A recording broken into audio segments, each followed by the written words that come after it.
प्रश्न सटीक, सफा जवाब, एउटा सिधापनको खोज, सीधा कुरा।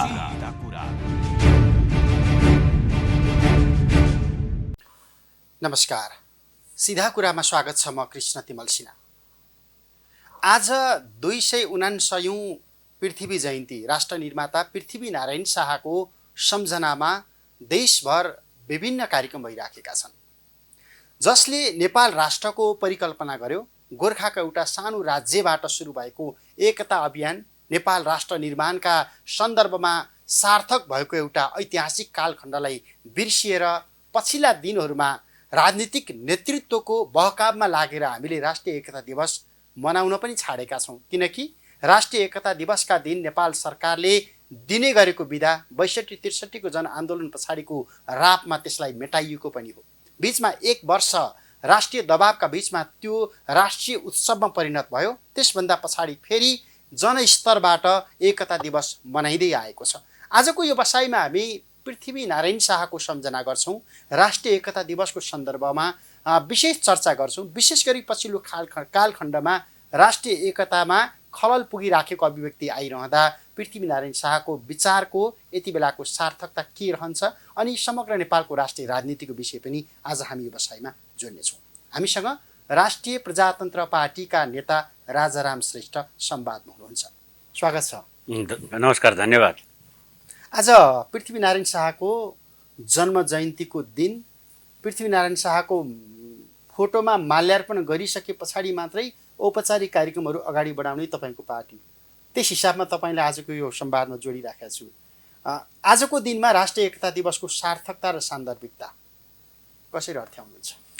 अब जहाँसम्म यो राष्ट्रिय प्रजातन्त्र पार्टीको कुरा छ, राष्ट्रिय प्रजातन्त्र पार्टीले आज मात्र राष्ट्र निर्माता बडा महाराजा धिराज पृथ्वीनारायण शाहको शालिगमा माल्यार्पण गरेर मात्र मनाउने गरेर आएको होइन। यो पार्टीले पृथ्वीनारायण शाहलाई पार्टीको आदर्श व्यक्तित्वको रूपमा धेरै पहिलादेखि अङ्गीकार गरेर आइराखेको हो। हामीले जुनसुकै सभा समारोहको आयोजना गर्दाखेरि सर्वप्रथम पृथ्वीनारायण शाहको तस्विरमा माल्यार्पण गरेर मात्रै कार्यक्रमको औपचारिक कार्यक्रमको थालनी गर्ने गरिराखेका छौँ। जहाँसम्म पृथ्वीनारायण शाहको कुरो छ, उनकै योगदानको कारणले गर्दाखेरि, उनकै बुद्धिमत्तापूर्ण निर्णयको कारणले गर्दाखेरि आज हामी नेपालका नेपाली भएर अहिले बोलिराखेका छौँ। जो ठुला पदमा हुनुहुन्छ, राष्ट्रिय जिम्मेवारी लिएर बसिराख्नु भएको छ, उहाँहरू सबै पृथ्वीनारायण शाहकै योगदानको कारणले गर्दाखेरि आज त्यो पदमा पदासीन हुन्छ। त्यसकारण जसले देशको निर्माण गर्यो, जसले एउटा सिङ्गो राष्ट्रको रूपमा अहिलेसम्म अविभाज्य रूपमा राख्न सफल भयो, त्यस्ता व्यक्तिको योगदान, त्यस्ता व्यक्तित्वको कदर गर्ने, सम्झना गर्ने एउटा उपयुक्त दिन आज नै हो, वास्तवमा आज नै हो। अब यो तर हामीले बाटो चाहिँ बिरायौँ, कहिलेबाट बाटो बिरायौँ र बाटो करेक्सन गर्नुपर्छ है, बाटो बिराइएको रहेछ भनेर फर्किने प्रयत्न पनि बिचमा कता कता भयो, तर फर्किन चाहिँ सकिराखेका छैनौँ। त्यो अनुभूति राजनीतिक नेतृत्वमा पनि कता कता देखिन्छ। बाटो हामीले कहिलेबाट बिरायौँ? बाटो बिरायो भन्ने कुरो अहिले वास्तवमा धेरै व्यक्तिहरूले रियलाइज गर्न थाले। अहिले वास्तव एक प्रकारको रियलाइजेसनको युग सुरु भयो भने पनि हुन्छ। अब त्यसलाई अब करेक्सन गर्नुपर्छ। गल्ती जहाँबाट हुन्छ त्यहीँबाट नसुधारेसम्म हुँदैन। गल्ती तपाईँले गर्ने, सुधार मैले गरेर हुँदैन, वा गल्ती मैले गरेर सुधार तपाईँले गरेर हुँदैन। जसले गल्ती गरेको छ, जहाँबाट गल्ती भएको छ त्यहीँबाट सुधार गर्नुपर्छ। तपाईँले 62-63 सालको कुरा गर्नुभयो। 62-63 सालपछि राष्ट्र निर्माता पृथ्वीनारायण शाहको शालिग तोड्नेसम्म पनि काम भयो। त्यो सरकारले बिदा कटौती गर्ने कुरा मात्र होइन, सरकारले बिदा कटौती गर्यो जसले यो राष्ट्रको जग बसाल्यो।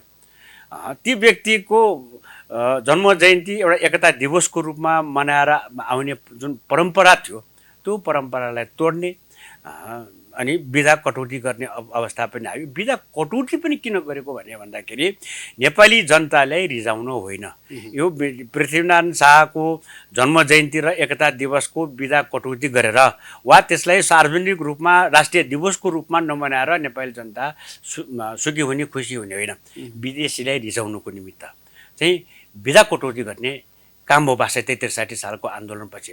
त्यति बेला मात्र होइन, यो दिव्य उपदेश नेपालमा प्रकाशन हुन सकेन। राणाकालमा पनि दिव्य उपदेशको प्रकाशन गर्नुको निमित्त दार्जिलिङमा ल्याएर दिव्य उपदेश प्रकाशन गरेर ल्याउनु पर्ने अवस्था पनि भयो। किनकि त्यो दिव्य उपदेश राष्ट्रवादी भावनाबाट, राष्ट्रिय भावनाबाट ओतप्रोत थियो। त्यो दिव्य छ अहिले पनि हो, त्यो दिव्य उपदेश त्यो राष्ट्रिय भावनासँग गाँसिएको विषय भएकोले, नेपाली जनताको भावनासँग गाँसिएको विषय भएकोले बाह्य जगतले भनौँ छरछिमेका देशले यो रुचाएको थिएन र दार्जिलिङमा गएर यसलाई छपाएर ल्याउनु पर्ने अवस्था भयो। अब पृथ्वीनारायण शाहको दिव्य उपदेश आजको दिनसम्म कति सार्थक छ, कति सान्दर्भिक छ, त्यसको औचित्य र आवश्यकता कतापट्टि छ भन्ने कुरो वास्तवमा सबैले धेर थोर महसुस गरिसकेकै व्यवस्था। मैले भन्दै गरेको कुरा के हो भने 1963 सालको आन्दोलनको लगत्तै पश्चात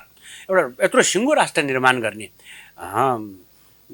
राष्ट्र निर्माता युग पुरुष जे नामले नामाकरण गरौँ, ती व्यक्तिको शालिग तोड्ने काम भयो, विधा कटौती गर्ने काम भयो। अब अहिले हेर्नुहोस् त एउटा जनलहर, एउटा चेतना हो। त्यति बेला मान्छेलाई त्यो भ्रमित पारेर उत्तेजना फैलाएर मान्छेलाई भ्रम फैलाउन सहिलो छ। त्यो चेतना त्यो भ्रम फैलाए जस्तो त्यो होइन, मैले मर्दैन भन्दाखेरि पनि भन्नु खोजेको के हो भने भ्रम फैलाएको जस्तो छिटो वात्तै फैलिँदैन। चेतना फैलाउनु गाह्रो छ, किनकि चेतनामा सत्य कुरा हुन्छ, सत्य कुरा लुकेको हुन्छ। अब त्यो उत्तेजना फैलाउनलाई त भए नभएको कुराहरू भनिदियो, उत्तेजना फैलिन्छ फरेर हुन्छ, के नै हो जस्तो हुन्छ। तर बिस्तारै यो कुरा बुझ्दै आइसकेपछि अहिले बुझ्न थाले। हेर्नुहोस् त हजारौँ सङ्ख्यामा राष्ट्रभरि नै एउटा उल्लासमय वातावरणमा आज एकता दिवसको रूपमा सरकारको व्यवधानको बावजुद, सरकारको सहयोगले होइन, तर केही वर्षदेखि सरकार प्रमुखले पनि एक खालको सन्देशै दिन थालेको छ। भनेपछि यो पृथ्वीनारायण शाहको योगदानको विषयमा जति नै व्याख्या वर्णन गरे तापनि, जति नै प्रशंसा गरे तापनि कमी नै हुन्छ। अब हामीले त सुरुदेखि भनिराखेका छौँ कि राष्ट्रको निर्माण गर्ने, जसले राष्ट्रको निर्माण गरे त्यस्तो व्यक्तित्वलाई बिर्सिने मात्र होइन, तोडफोड गर्ने काम भयो। यहाँनिर तपाईँहरूको चाहिँ जोडबल पृथ्वीनारायण शाह एउटा राजा थिए। पृथ्वीनारायण शाहको योगदान त छँदैछ नेपाल राष्ट्र निर्माणका सन्दर्भमा, तर पृथ्वीनारायण शाहको योगदानलाई स्थापित गर्न सकियो भने कता कता राज संस्थाको एउटा जग स्थापित हुन्छ कि भन्ने लोभ हो कि तपाईँहरूको चाहिँ? पृथ्वीनारायण शाह राजा भए तापनि नभए तापनि उनले गरेको योगदानको त कदर त गर्नु पर्यो नि। उनकै कारणले गर्दाखेरि हामी नेपालका नेपालीको हलाएर बसिराखेका छौँ। अहिलेसम्म उनकै कारणले गर्दाखेरि देश कसैको अधीनमा रहनु परेन, हामी कहिले पनि पराधीन भएनौँ। यो दक्षिण एसियाकै विभिन्न राष्ट्रहरूको कुरा गर्ने हो भनेदेखि प्रायः सबै राष्ट्र विदेशीको पराधीन भएर बसेको अवस्था छ। यो हामी कहिले पनि हामीले पराधीनता बेहोर्नु परेन। बरु अहिलेकै कालखण्डमा आएर अप्रत्यक्ष रूपमा मात्र होइन, अब प्रत्यक्ष रूपमा एक प्रकारको पराधीन जस्तो भइसकेको छ। एउटा पार्टीको झगडा मिलाउनुको लागि विदेशी राष्ट्रको राजदूत घर घरसम्म पुग्नुपर्ने अवस्था अहिले आयो। यस्तो बाह्य शक्तिको चलखेललाई हामीले सहर यहाँ प्रवेश गरायौँ, निम्ता गऱ्यौँ।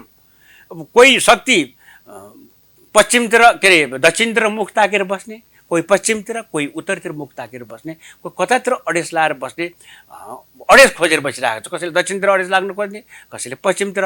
नेपाली जनताको मुख ताकेर राजनीति गर्ने दिन आउनुपर्छ भन्ने हाम्रो मान्यता हो।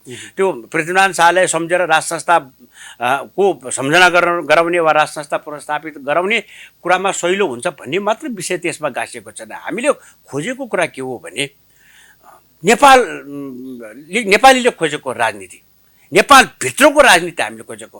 कसैले यमुना पारीको राजनीति खोजेर त्यतैतिरकै राजनीतिमा रमाइराखेको छ, कसैले सात समुद्र पारीको राजनीति खोजेर त्यतैतिर रमाएर बसिरहेको छ, कसैले हिमाल पारीको राजनीति खोजेर त्यतैतिर रमाएर बसिराखेको छ। हामीले नेपालको राजनीति, नेपालीको राजनीति चाहिँ यहाँभित्र हुनुपर्छ भनेर। दुर्भाग्य जस्तो नेपाल राष्ट्रको 3 चोटि 4 चोटि प्रधानमन्त्री भएका व्यक्ति 1975 सालमा राष्ट्रपतिसँगै सिंहदरबार अघिल्तिरको शालिगमा गएर माल्यार्पण गरेकै हुन् शेरबहादुर देउवाले। राष्ट्र निर्माता पृथ्वीनारायण शाहको जन्म जयन्तीका दिन हिजो सार्वजनिक रूपमा भने देशभरि राजावादीहरू यसरी सल्बलाएका बेलामा पृथ्वीनारायण शाहको शालिगमा गएर माला लगाउन चाहिँ सकिँदैन है। कतै न कतै पृथ्वीनारायण जयन्ती चाहिँ राज संस्थाको यो सेन्टिमेन्टसँग गएर जोडिएको छ, यो सेन्टिमेन्टमा मलजल गर्नु हुँदैन भन्ने खालको भावना राज संस्थासँग छुटाएर चाहिँ यसलाई अगाडि बढाउन सकेको भए हुन्थ्यो कि? पुर्खा त्यही हो, शाहवंशको पुर्खा त्यही नै हो। अब राज संस्था पुनर्स्थापित भयो भन्दैमा कुनै पनि राजनीतिक दलको नेता तर्सिनुपर्ने, आत्तिनुपर्ने हुँदै नै होइन। यो कुनै राजनीतिक दलको प्रतिनिधित्व गरेर वा कुनै राजनीतिक दलको चाहनामा राज संस्था पुनर्स्थापित हुने पनि होइन। राज संस्था सबैको साझा संस्थाको रूपमा रहने हो। त्यो केवल राप्रपा लाभान्वित हुने हो। राज संस्था पुनर्स्थापित भयो भने देश लाभान्वित हुन्छ। देशले एउटा अभिभावक पाउँछ, निष्पक्ष अभिभावक, कुनै राजनीतिक पक्ष विपक्षमा नउभिने त्यो अभिभावक पाउने हो नि। एउटा कुनै पार्टीले पाउने होइन नि। राज संस्था कुनै समुदायलाई फाइदा हुने गरी, कुनै वर्ग विशेषलाई, कुनै जाति विशेषलाई, कुनै पार्टी विशेषलाई फाइदा हुने गरेर स्थापित पुनर्स्थापित हुने पनि होइन। राज संस्था सबै जात जातिलाई एकताको सूत्रमा आबद्ध गरेर राख्न सक्ने, हाम्रो जस्तो बहुधार्मिक, बहुभाषिक, बहुसांस्कृतिक देशमा सबै जात जातिलाई त एउटा पार्टीको राजनीतिभन्दा फरक, भोटको राजनीतिभन्दा माथि उठ्न सक्ने एउटा निष्पक्ष संस्था चाहियो भने त हो नि। अहिलेको समस्या तपाईँलाई यो अनुभूति चाहिँ 62-63 को जनआन्दोलन पछाडि तपाईँलाई किन भएन? जति बेला राज संस्था फालिएको थियो, जति बेला हिन्दू राष्ट्र फालिएको थियो, जति बेला एकात्मक राज्य पद्धतिलाई मारिएको थियो, निमोठिएको थियो, भले तपाईँहरू भनिराख्नु भएको थियो वैदेशिक शक्तिहरूको चलखेल भनेर, त्यति बेला चाहिँ अनुभूति नहुने, जब अलिकति केही पाक्न खोजिराखेको छ ताकपरे तिवारी नत्र गोतामे भने जस्तो अब चाहिँ राजा चाहियो भनेर हिँड्न त भएन नि। होइन, यो कुरो 62 तपाईँहरूमाथि त लागेको छ नि आक्षेप। यो 62-63 सालको आन्दोलन भन्दा अगाडि जति बेला 2047 सालमा राष्ट्रिय प्रजातन्त्र पार्टीको जन्म भयो त्यो बेला नै प्रस्तावनादेखि नै त्यति बेला संवैधानिक राजतन्त्र र बहुदलीय प्रजातन्त्र, त्यो जुन कुरा अपरिवर्तनीय भनेर संविधानमा पनि लेखेको थियो। अब त्यति बेला राजतन्त्रको कुरा लेखिएको थियो र 62-63 सालको आन्दोलन पछाडि हामीले राज संस्था सहितको प्रजातन्त्र, राजा सहितको प्रजातन्त्रको परिकल्पना गरेर हामीले डे 1 देखि 62-63 सालको आन्दोलनले राज संस्थालाई एउटा षड्यन्त्रमूलक ढङ्गबाट पाखा लगाउँदाखेरि पनि हामीले मुलुकमा राज संस्थाको आवश्यकताको विषयमा, किन एउटा अभिभावक चाहिन्छ। देशलाई बेसहारा बनाएर देश अगाडि बढ्न सक्दैन, देशलाई व्यवहारिक बनाएर देश अगाडि बढ्न सक्दैन। देश एउटा त्यस्तो अवस्थामा पुर्यायो कि एउटा भिडबाट लडेको ढुङ्गा जस्तो, अब कहाँ गएर अडिने हो, कति टुक्रा हुने हो, त्यसले कहाँ कति क्षति पुर्याउने हो, कुनै प्रकारको ठेगान छैन। त्यसकारण एउटा अभिभावक, निष्पक्ष अभिभावक चाहिन्छ भनेर राज संस्थाको कुरो, हामीले त सनातन धर्म सापेक्ष हिन्दू राष्ट्रको कुरा र अनि सङ्घीयता देशले धान्न सक्दैन। हाम्रो जस्तो गरिब देशले, सानो मुलुकले सङ्घीयता धान्न सक्दैन भनेर हामीले राज संस्था, सनातन धर्म सापेक्ष हिन्दू राष्ट्र र स्थानीय स्वायत्त सुदृढ शासन सङ्घीयताको सट्टामा त्यो चाहिन्छ भनेर हामीले हिँडिराखेका हौँ। अब अहिलेको मिसिएका केही हाँगाबिङ्गाहरू त छन् नि जुन अहिले मिसिए, ती हाँगाबिङ्गा खहरेहरूबाट ती खालका कुरा आएका हुन् नि त। किन चाहियो राजा? हो, गणतन्त्रमै जानुपर्छ। तपाईँको पहिलाको मूल प्रश्नको कुरा के हो भने हामीले राज संस्था रूपी बिरुवा, सनातन धर्म सापेक्ष हिन्दू राष्ट्र रूपी बिउ हामीले छरेको कारणले गर्दाखेरि अहिले जताततै हरियो भएर त्यो बिरुवा हुर्केर आइराखेको हो। हामीले त्यति बेला बिउ नछरेको भए त्यो बिरुवा अहिले हरियो भएर पलाएर उम्रेर आउने अवस्था चाहिँ थिएन। मैले अहिले भन्न खोजेको कुरा के हो भने अहिले राज संस्थाको अभावमा जुन दुःख मुलुकवासीले झेल्नु परिराखेको छ, जुन पीडा मुलुकवासीले भोग्नु परिराखेको छ र मुलुकमा हेर्नु सबैभन्दा ठुलो दर्दनाक कुरो, एकदम खतरनाक, भयानक खतरनाक कुरा के हो भने हाम्रो राष्ट्रिय भावना दिन पर दिन मरेर गइराखेको छ। त्यो राष्ट्रिय एकतालाई बलियो बनाउनुपर्छ भन्ने मान्छेको भावना कमजोर हुने अनि मुलुकलाई टुक्र्याउनुपर्छ भनेर भन्ने मान्छेहरूको स्वर आवाज ठुल्ठुलो हुने, यो राम्रो कुरा होइन। अब अहिले बल्ल जनतामा चेतना फैलिन थालेको छ। होइन, यो राज संस्थालाई चाहिँ षड्यन्त्रमूलक ढङ्गबाट फ्यालिएको रहेछ।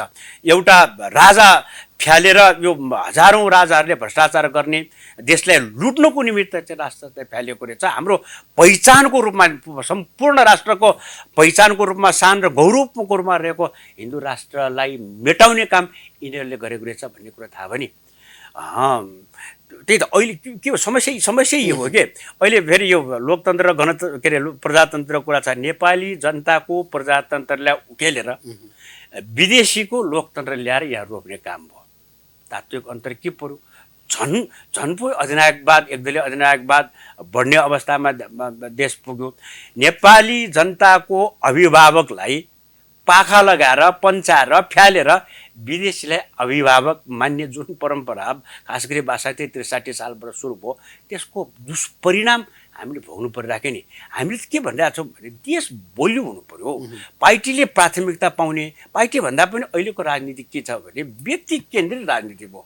म भन्नुपर्छ, म आत्मकेन्द्रित, एकदम सेल्फ सेन्टर्ड म भन्नुपर्छ भन्ने कुरा हो। अहिले सत्तासीन दलका नेताहरूको अहिले हकीकत हेर्नुहोस् न, कुनै पनि राष्ट्रको इस्युलाई लिएर वा जनताले झेल्नु परेको समस्याको विषयलाई लिएर कहिले पार्टीमा छलफल भएको छ, झगडा भएको छ? त्यत्रो ठुलो कोरोनाको महामारी हुँदाखेरि प्रत्येक दिन जस्तो शिरखस्त नेताहरूको बिचमा घन्टौँसम्म छलफल हुने, न कोरोनाको छलफल, न भ्रष्टाचारको रोकथाममा छलफल, न बेरोजगारीको समस्यामा छलफल, न महँगीको विरुद्धमा छलफल, न बाढी पीडितको उसमा समस्यामा छलफल कुनै पनि छ। होइन कि तिमीले बढी खायौ, हामीले खोस्यौ, होइन थोरै मात्र हामीले खान पायौँ, तिमीले जति खायौ त्यति नै वा त्योभन्दा बढी खान पाउनुपर्छ भन्ने त्यो लालसा राखेर न अहिलेको यो झगडाहरू सुरु भइरहेको छ। हाम्रो इच्छा आकाङ्क्षा र जनताको इच्छा आकाङ्क्षा के हो भने पार्टी भन्दा ठुलो देश हो, पार्टीका कार्यकर्ता भन्दा ठुलो जनता हो। त्यसकारण देश र जनता केन्द्रित राजनीति हुनुपर्छ भन्ने मान्यताले हामी अगाडि बढाइराख्यौँ। एन्टी करेन्ट हिँडौँ हामीले। त्यो भर्खर आन्दोलनले फ्यालेको मान्यताले हामीले बोकेर हिँड्यौँ। त्यतिखेर हामीले त प्रतिगामी भनिन्थ्यो नि, पुनरुत्थानवादी भनेर भनिन्थ्यो नि। अहिले अब जनताले के भन्ने, अब हामीले बोकेको एजेन्डाको पछाडि प्रत्येक जिल्लामा, राष्ट्रको विभिन्न ठाउँमा अहिले स्वस्फूर्त रूपमा उठेर आइरहेको त्यो मुद्दाले लिएर त्यो इस्यु मुद्दा चाहिँ स्थापित गर्नुभयो, तर तपाईँहरू चाहिँ विस्थापित हुनुभयो त्यो एजेन्डालाई। होइन, त्यो जुन एउटा अपेक्षा दिएर तपाईँलाई जनमत आएको थियो नि, दोस्रो संविधान सभामा त आएको हो नि त, एक भोट दाइलाई एक भोट गाईलाई। तपाईँले भनेको कुरामा म 100% सहमत छु। अरू राजनीतिक पार्टी र हामीमा मौलिक अन्तरै यहीँनिर छ। अरू चाहिँ देश जनतालाई पाखा लगाएर भए पनि देश भाँडेमा जाओस् भनेर पनि आफू स्थापित हुने राजनीतिक दल। अनि हामी चाहिँ आफूलाई राष्ट्रवादी किन भन्छौँ भने हामी बरु आफू समाप्त हुन तयार छौँ। त्यो देश र जनता चाहिँ रहनुपर्छ, हाम्रो स्वाभिमान चाहिँ कहिले झुक्न दिनुहुन्न भनेर हामी कराउने। त्यसमा मौलिक अन्तरीय छ। हामी अहिले पनि हामी समाप्त हुन तयार छौँ देश जोगाउनुको निमित्त, देशको राष्ट्रियतालाई बलियो बनाउनुको निमित्त, मुलुकको स्वाधीनता र स्वाभिमानलाई बलियो बनाउनलाई हामी अहिले पनि समाप्त हुन तयार छौँ। सुन्नुहोस् न, अब प्रसङ्ग पृथ्वीनारायण शाहको छ। एउटा प्रसङ्ग म तपाईँलाई यहाँ कोट्याएर निवेदन गर्न चाहन्छु। के हो भने पृथ्वीनारायण शाहले लडाइँ लड्दै आएर काठमाडौँ जितिसकेपछि उनका भाइहरूले अब देश ठुलो भयो, अब हाम्रो भूभाग धेरै बढेर गयो, अब हामीलाई पनि राज्य भाग लगाउँ भनेर भाइहरूले पृथ्वीनारायण शाहसँग माग्दाखेरि यो राज्य भनेको अविभाज्य हो, यो विभाजन हुन सक्दैन, यो त जोड्दै एकता गर्दै बलियो बनाउँदै लिएर जाने भनेर चाहिँ पृथ्वीनारायण शाहले काठमाडौँ जितिसकेपछि पनि भाइहरूलाई त्यसरी सम्झाएर देशलाई बलियो बनाउने एक ठेका राख्नुको निमित्त प्रयास उनले गरे भने अहिले 62-63 सालको आन्दोलन पछाडि एकदम ठुलो दिग्विजय भए चाहिँ गरेर के गरे भनेदेखि राज्य भाग लगाउने काम भयो। नेवारलाई यो राज्य, ब्राह्मणलाई खसलाई यो राज्य, तामसालिङलाई यो, मगरलाई यो, गुरुङलाई यो राज्य भने भाग लगाउने काम भयो। अन्तर के छ भने राष्ट्रलाई माया गर्ने मान्छे राष्ट्रलाई विभाजन गर्ने, राष्ट्रको पहिचानलाई समाप्त पार्ने गरी काम कहिले पनि हुँदैन। तर तपाईँहरू त आफ्नै कारणले सकिएको हो नि त। राष्ट्रलाई माया गर्दै गरी भन्दा तपाईँहरूले त समीक्षा गर्नु पर्यो। मेरो पार्टीको तत्कालीन नेतृत्वको यहाँनिर गल्ती हुँदाखेरि हामी सिद्धिएका हौँ है, एजेन्डा स्थापित भयो तर हामी विस्थापित भयौँ भनेर त्यो रियलाइज भएन भने जनताले किन पत्याउँछन् तपाईँहरूलाई? अब हामीले एकचोटि त गल्ती गरेको हो नि। अब हामीले जे गर्यौँ राम्रै गर्यौँ भनेर भन्ने पक्षमा म छैन। यो पार्टी सञ्चालन गर्ने क्रममा विगतमा हामीबाट पनि केही कमी कमजोरी निश्चित रूपमा भएको हो, भएको म शङ्का मात्र पनि गर्दैन भयो कि त्यो कारणले गर्दाखेरि राष्ट्रिय प्रजातन्त्र पार्टीको हैसियत कहाँबाट कहाँ पुग्नुपर्ने हाम्रा केही कमी कमजोरीको कारणले गर्दाखेरि त्यो अहिले खिएर बस्नुपर्ने अवस्था भएको तपाईँको कुरामा सत्यता छ, म सहर्ष स्वीकार गर्छु। म कुनै कुरा ढाकछोप गरेर कुरा लुकाएर म यहाँ कुरा गर्न चाहँदैन। हाम्रो इच्छा के हो भने, हाम्रो मान्यता के हो भने सत्य कुरा गरेर इमान्दारिता गरेर लकन छपन नगरिकन पनि राजनीति गर्न सकिन्छ भन्ने मान्यता स्थापित गर्ने पक्षमा हामी छौँ। त्यसमा केही मान्छेले आफ्नो व्यक्तिगत स्वार्थको निमित्त पार्टीलाई दुरुपयोग गरे होलान्, त्यो आफ्नो ठाउँमा छ, वो गल्ती भएको हो। अब आगामी दिनमा यस्ता गल्ती राष्ट्रवादी पार्टीले अरू राजनीतिक दलहरूले आफ्नो स्वार्थ सिद्धिको निमित्त गरे होलान्, गर्छन् होला, फेरि पनि गरिरहन्छ। उनीहरूले चाहिँ राजनीतिलाई आफ्नो स्वार्थ सिद्ध गर्ने सत्ता प्राप्तिको साधनको रूपमा मात्र लिएको छ भने हामीले राजनीतिलाई एउटा सेवा, विशुद्ध सेवा, देश र जनताको सेवा गर्ने साधनको रूपमा लिइराखेका छौँ। अब के म यहाँ निवेदन गर्न चाहन्छु भने राजनीति भनेको त देश बनाउने औजार हो, देश बनाउने साधन हो। तर हामी कहाँ राजनीति देश बिगार्ने साधनको रूपमा दुरुपयोग भइराखेको छ। जहाँ राजनीति पस्यो त्यहाँ चौपट, कर्मचारी तन्त्रमा राजनीति पस्यो कर्मचारी तन्त्र चौपट, सेनामा पनि पसाउन खोजिराखेको थियो, धेरै प्रयास गरेको, प्रहरी प्रशासनमा पसिहाल्यो। अब विभिन्न निजामती सङ्घ सङ्गठन मात्र होइन, एउटा सन्तुलन र नियन्त्रण गुमाउन नहुने संवैधानिक निकायमा पनि राजनीति पस्यो, भागभण्डाको राजनीति पस्यो। त्यस कारणले गर्दाखेरि भ्रष्टाचार नियन्त्रण गर्नुपर्ने संवैधानिक दायित्व बोकेको संस्थाले भ्रष्टाचार निवारण गर्न सकेन। अब बेला बखत सुनिन्छ ठुला मान्छेलाई हामीले पक्र्न सक्दैनौँ पनि भन्छ, लाचारी पनि देखाउँछ। त्यहाँ जतिसुकै ठुल्ठुला माछालाई पनि समाउने संवैधानिक अधिकार बोकेर बसिराखेको व्यक्तिहरूले यस्तो लाचारी व्यक्त गर्नु हुँदैन थियो। यदि त्यस्तो लाचारी व्यक्त गर्ने हो भनेदेखि त्यो जिम्मेवारीमा रहनु हुँदैन। यो सधैँ एउटै राज्य व्यवस्था रहिरहँदैन, सधैँ एक प्रकारको तपाईँलाई सुविधा हुने प्रकारको अवस्था रहँदैन। जनताले त सूक्ष्म ढङ्गले अध्ययन गरिराखेको छ, वाच गरिराखेको छ। आफ्नो आफ्नो संवैधानिक राजनीतिक प्रशासनिक दायित्व कुशलतापूर्वक इमान्दारितापूर्वक निर्वाह गरेको छ कि छैन भनेर वाच गरिराखेको छ। सधैँ मलाई चाहिँ सरकारको संरक्षण प्राप्त हुन्छ भनेर जनताले भने कुनै दिन जनताले घरमा गएर थुतेर ल्याएर सडकमा कारवाही गर्नुपर्ने दिन पनि आउन सक्छ, त्यो दिन पनि आउन सक्छ। त्यसकारण म अहिले बलियो छु भनेर बसिराखेर मलाई कसैले छुन सक्दैन भनेर आफ्नो दायित्व निर्वाह नगर्ने, भ्रष्टाचारलाई प्रश्रय दिने, आफै भ्रष्टाचार नियन्त्रण गर्नुपर्ने संस्थामा चाहिँ आफै भ्रष्टाचार गर्ने देख्यौँ नि हामीले विगतमा।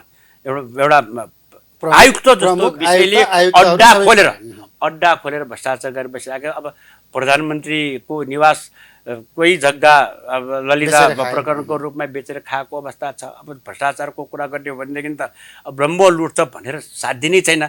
एक दिन भ्रष्टाचारको संस्करण मात्र ल्याएर एक दिन तपाईँसँग छलफल गऱ्यो भने पनि त समय पुग्दैन। भ्रष्टाचार यही कति रूपमा भ्रष्टाचार भयो, डरलाग्दो रूपमा। त्यसको वास्तवमा एक प्रकारको के हो भनेदेखि सबै प्रणालीहरू ध्वस्त भए, एक प्रकारको देश सिस्टम फेल भयो भन्ने तपाईँहरूको त लाइनै भइहाल्यो। सिस्टम फेल, सिस्टमलाई सफल बनाउने कामै भएन, सिस्टमलाई बसाल्ने काम भएन कि आफू कसरी बलियो हुने, सिस्टमलाई बलियो बनाउने, देशलाई बलियो बनाउने त्यो अभियानमा लागेको भए अहिले जनता यो वर्तमान राजनीतिक प्रणालीको विरुद्धमा हजारौँको सङ्ख्यामा लाखौँको सङ्ख्यामा किन सडकमा उत्रिनु पर्थ्यो। नेपाली जनताले मन दुखाउने काम पटक पटक भयो कि हाम्रो हिन्दू धर्मको पहिचान मेटाएर कसैले त अब डलर युरो खायो होला, तर नेपाली जनतालाई त यति ख्याल ठट्टामा 95% होमकार परिवारका व्यक्तिहरू बसोबास गर्ने ठाउँमा यो यति मात्र देशभित्र मात्र यो सीमित छैन। 1.25 अरब यहाँनिर तपाईँलाई ठ्याक्कै जोडेँ कि यहाँनिर तपाईँले भूमिका निर्वाह सक्नुहुन्थ्यो नि। मैले अघि गरेको प्रश्न 95% हिन्दू छन्, ओमकार परिवार छन्, 24 जना सांसद तपाईँहरूको छ संविधान लेख्ने थलोमा।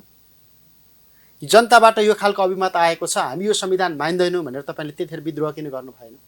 त्यही संविधानमा उग्लिएर सत्तामा जाने, त्यही संविधानमा उग्लिएर सेवा सुविधा लिने, अनि यो संविधान फेल भयो, विदेशीले लेखेको संविधान भनेर फेरि गीत गाउँदै हिँड्नु। यो कुरा के भने संविधानलाई, यो संविधानले हामीले पूर्ण रूपमा समर्थन कहिले पनि गरेनौँ, आजको मितिसम्म हामीले गरेकै छैनौँ, सत्तामा गइहाल्नु गरेको छैनौँ। अब त्यो एउटा आलोचनाको समर्थन गरेर त्यही त हाम्रो विगतमा केही गल्ती भयो भन्ने कुरा त गल्तीहरूमध्येको एउटा गल्ती त्यो पनि हो।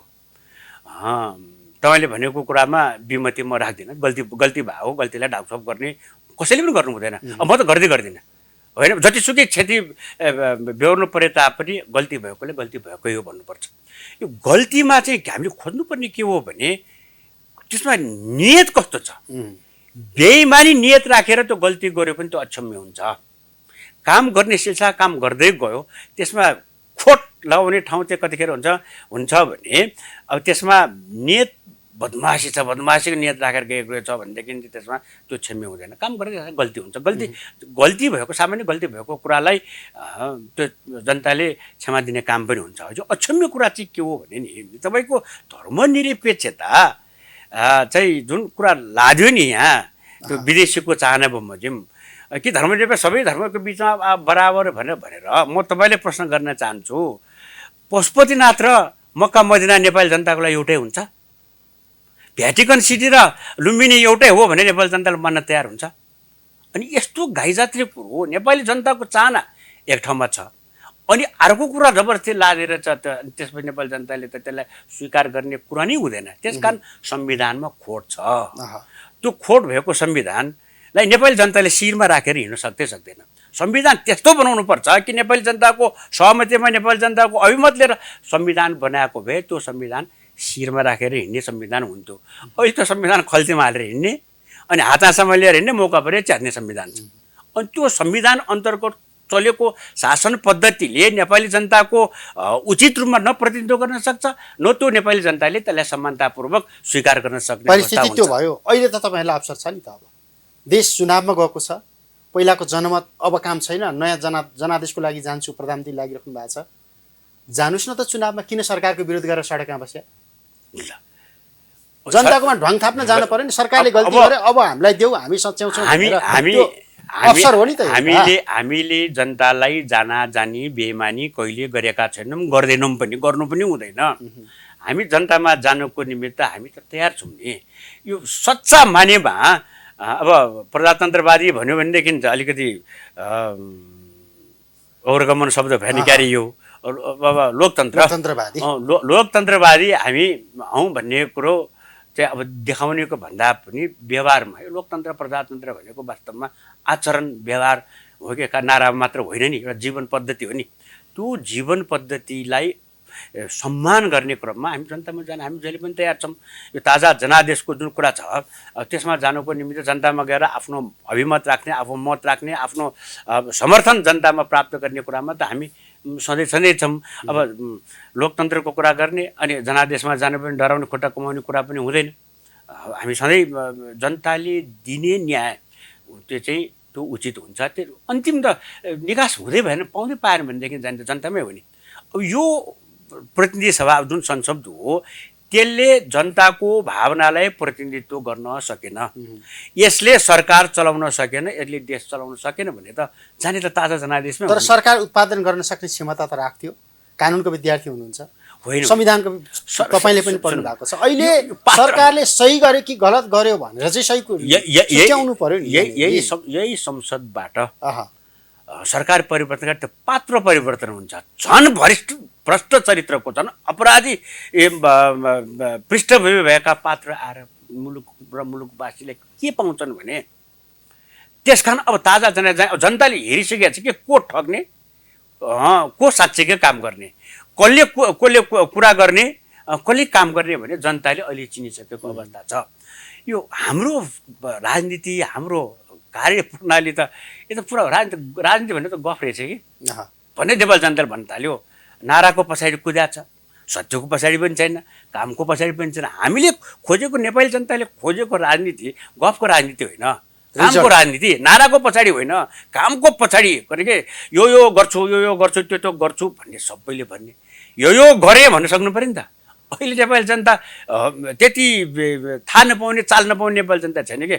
अहिले विकास नेपाली जनताले आँखाले हेरेर मात्र होइन, हातले छामेर खुट्टाले टेकेर पनि थाहा पाउने विकास नेपाली जनताले खोजिरहेको। अहिले कस्तो विकास छ, त्यो विदेशीको लागि विकास।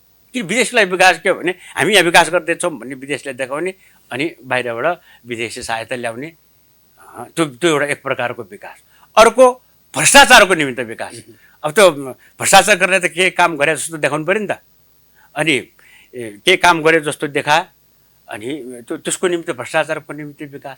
अर्को विकास चुनाव आउँदाखेरि त विकास देखाउनु पऱ्यो नि फेरि, भोटको लागि विकास। वास्तवमा सुशासन सहितको विकास नेपाली जनताले खोजेको हो। त्यो सुशासन सहितको विकास नेपाली जनताको निमित्त अहिलेसम्म आकाशको फल जस्तै भइराखेको छ।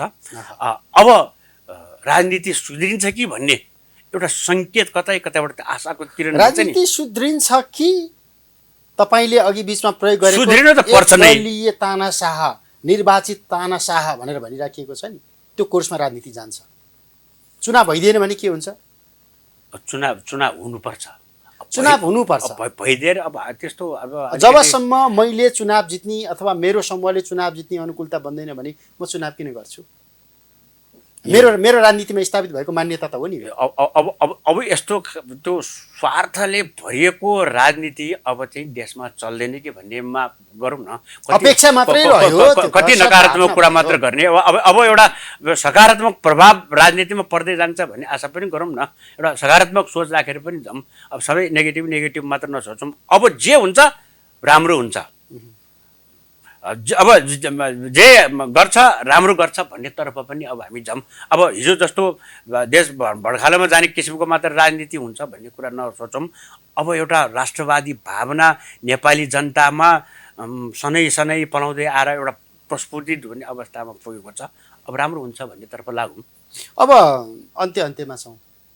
प्रष्ट शब्दमा हिजोका दिनमा ६२-६३को जनआन्दोलन पछाडि काँधमा हिन्दू राष्ट्र बोक्नुभयो। हिन्दू राष्ट्र बोक्दा बोक्दै काँध गल्यो, अब अर्को काँधमा राजा बोकेर हिँड्नु भएको छ तपाईँहरू। पुगिन्छ गन्तव्यमा? यो गन्तव्यमा पुग्ने बाटोमै नै हामी लागेका हौँ।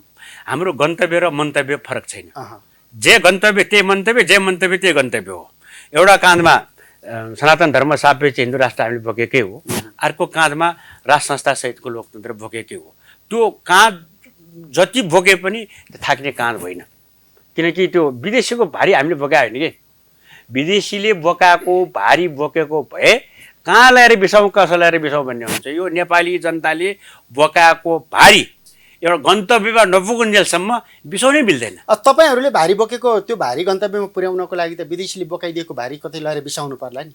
त्यो विदेशीले बोकेको भारी त बिसाइसकेको छ, बिसाउँदै उठाउँदै गरेर यो हामीले बोकेको भारी चाहिँ निश्चित रूपमा त्यसमा कुनै दुविधा छैन, कुनै शङ्का सन्देह छैन। त्यो नेपाली जनताले बोकाएको भारी हो।